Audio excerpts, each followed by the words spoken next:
اللہ الرحمن الرحیم والصلاۃ والسلام علی رسول کریم۔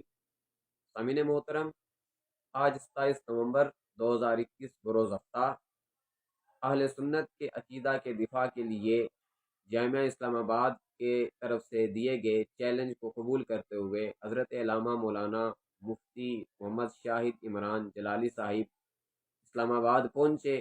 جب وہ جامعہ اسلام آباد اپنے دوست احباب کے ہمراہ پہنچے، مناظرین اہل سنت کے ہمراہ وہاں پر پہنچے، تو جامعہ اسلام آباد والوں نے بڑی اچھی طرح ان کا ویلکم کیا کہ آگے ان سے پہلے وہاں پر پولیس کو بلا رکھا تھا۔ تو پھر یہ احباب کہتے ہیں ہم نے ویلکم کیا، ویلکم کرنے کے بعد ناشتے کا بھی ان کے لیے اہتمام کیا تھا اور ان کے لیے مسند بھی بچھا کے رکھی تھی۔ ارے بھائی، جب تم نے بات ہی نہیں کرنی تھی تو اتنی چیزیں کرنے کا کیا فائدہ؟ یعنی کیونکہ تمہاری علمی حیثیت اور قابلیت کو میں اچھی طرح جانتا ہوں، میں سارے کے سارے جامعہ اسلام آباد کو جانتا ہوں اور جامعہ اسلام آباد مجھے بھی بڑی اچھی طرح جانتا ہے۔ رفاقت جلالی ہو، سجاد جلالی ہو یا دیگر جلالی احباب نام نہاد ہوں، میں سب کو جانتا ہوں اور ان کے اندر کتنی علمی حیثیت ہے اور ان کی کتنی علمی قابلیت ہے، میں ہر بات کو جانتا ہوں۔ اور یہ کہتے ہیں جی ہم دلیل سے بات کرنے کے لیے بیٹھے تھے۔ اگر تم دلیل سے بات کرنے کے لیے بیٹھے تھے تو تم نے حکومت سے گٹھ جوڑ کر کے ان کو گرفتار کیوں کروایا؟ مفتی محمد شاہد عمران جلالی صاحب، مفتی محمد فیضان جلالی صاحب، مفتی مختار علی رضوی جلالی صاحب، ان احباب کو تم نے کیوں گرفتار کروایا؟ اور تم کہتے ہو جی ہم نے ان کا بڑی اچھی طرح ویلکم کیا۔ تم نے تو اپنے مدرسے کے سارے طلباء اکرام کو باہر روڈ پہ نکالا ہوا تھا اور یہ ساری ویڈیو سوشل میڈیا پہ موجود ہیں کہ ان احباب نے پھر آگے سے ان کا کس طرح ویلکم کیا، وہ کوئی کس طرح کی آواز کس رہا ہے، کوئی کس طرح کی آوازیں کس رہا ہے، کوئی کس طرح کی باتیں کر رہا ہے، کوئی کس طرح کے جملے بولے جا رہے ہیں۔ تو اپنے گھر میں کتا بھی شیر ہوتا ہے، تو اگر اتنی ہمت ہے، اگر تم شیر ہی بنتے ہو تو تم تو گھر میں بھی شیر نہیں بن سکے۔ اگر شیر بنتے تھے تو کم از کم سامنے بیٹھتے، ان کو بٹھاتے، بات کرتے، مگر تمہارے اندر اتنی قابلیت نہیں کہ تم بات کر سکو۔ اور یہ صرف میں نہیں کر رہا، کئی ایسے جامعہ اسلام آباد کے فضلہ ہیں جو بات یہ کر رہے ہیں کہ رفاقت جلالی تو کل کا فاضل ہے، اسے کون بات کرتا ہے، اسے تو مدرسے کے جو طالب علم ہیں وہ منہ نہیں لگاتے اور تم ان سے بات کرنے چلے ہو۔ بھائی پہلے اپنے گریبان میں جھانکو، پہلے خود دیکھو، خود سوچو کہ تم کیا چیز ہو اور پھر تم کس کو چیلنج دے رہے ہو۔ عقیدہ معصومیت کے لحاظ سے تم یہ کہتے ہو جی ہم کسی بھی غیر مذہب کے ساتھ بیٹھتے نہیں، کسی بد مذہب کے پاس جاتے نہیں۔ تم تو خود بد مذہب ہو چکے ہو، عقیدہ اہل سنت سے انحراف کر چکے ہو اور تم نے عقیدہ رافضیت کو اپنا لیا ہے، تو تم تو خود بد مذہب ہو چکے ہو۔ اور پھر چاہے تم میں سے کوئی بھی ہو، تم خود ہو یا جس کے پاس تم کہتے ہو کہ ہم نے زانو تلمذ طے کیا ہے، وہ شخص کو کوئی بھی ہو، میں سب کو جانتا ہوں، سب کی علمی حیثیت کو، قابلیت کو جانتا ہوں۔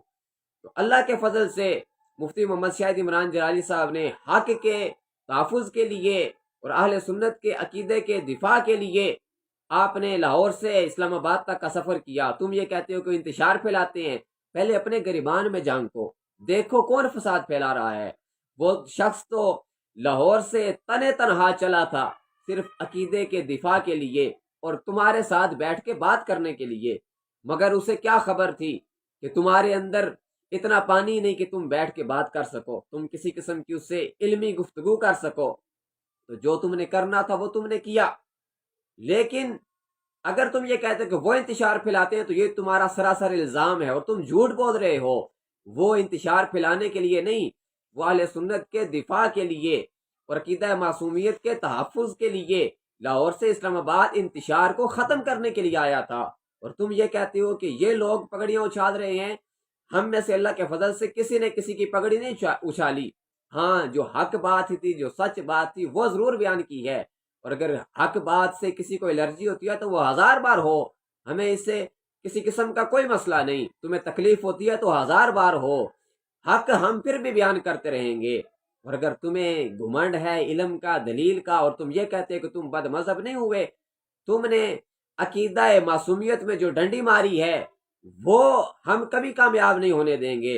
اللہ کے فضل سے ہم اہل سنت میں ان چھپی رافضی بھیڑوں کو بے نقاب کر کے رہیں گے، اور الحمدللہ کافی حد تک ہم اس میں کامیاب ہو چکے ہیں۔ جب تک جان میں جان ہے اس وقت تک ہم عقیدہ اہل سنت پر آنچ نہیں آنے دیں گے۔ اور اور اللہ کے فضل سے ہم اہل سنت کے عقیدے کے دفاع کے لیے اپنی جان تک کا نذرانہ پیش کرنے کے لیے تیار ہیں۔ تم اگر بات کرنا چاہتے ہو عقیدہ معصومیت کے لحاظ سے، یا فتاوی بریلی شریف جو بریلی شریف سے فتویٰ چھپ کر آیا عرفان شاہ کے حوالے سے، اس پر اگر بات کرنا چاہتے ہو تو اس کے جتنے بھی مدرجات ہیں سب پر بات کرنے کے لیے اللہ کے فضل سے ہم تیار ہیں۔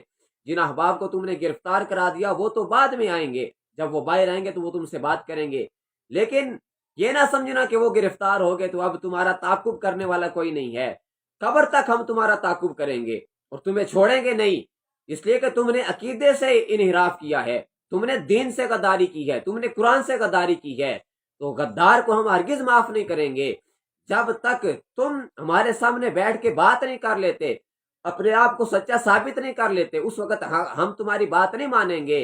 اور اتنا تم میں پانی نہیں ہے، اتنی تمہاری علمی حیثیت اور قابلیت ہی نہیں ہے کہ تم سامنے بیٹھ سکو، بات کر سکو، کیونکہ میں جامعہ اسلام آباد کے اندر رہ کے آیا ہوں، چند دن میں نے بھی وہاں پر گزارے ہیں، کچھ چیزیں میں نے بھی وہاں سے سیکھی ہیں، اور یہ ساری باتیں میں نے سیکھی ہیں کہ جامعہ اسلام آباد کے فضلہ میں کتنی حیثیت ہے، ان کی کتنی علمی قابلیت ہے، وہ کیا کچھ کر سکتے ہیں، وہ کتنی دلیلیں دے سکتے ہیں۔ تمہارے اندر کچھ بھی نہیں ہے، کھوکھلے ہو بالکل۔ ہاں وہ تمہارے گھر آئے تھے تو کیونکہ تم گھر کا جو کتا آتا ہے گھر میں تو وہ بھی شیر بن جاتا ہے، تو تمہاری مثال ایسی ہے۔ تو خدا کا واسطہ دین سے کھلواڑ مت کرو، قرآن اور اسلام سے غداری مت کرو، قرآن کو تھامو، اسلام کو تھامو، اور جھوٹ کا دامن چھوڑ دو، سچ کا دامن تھام لو، عقیدہ اہل سنت کو تھام لو، عقیدہ اہل سنت میں ہی نجات ہے۔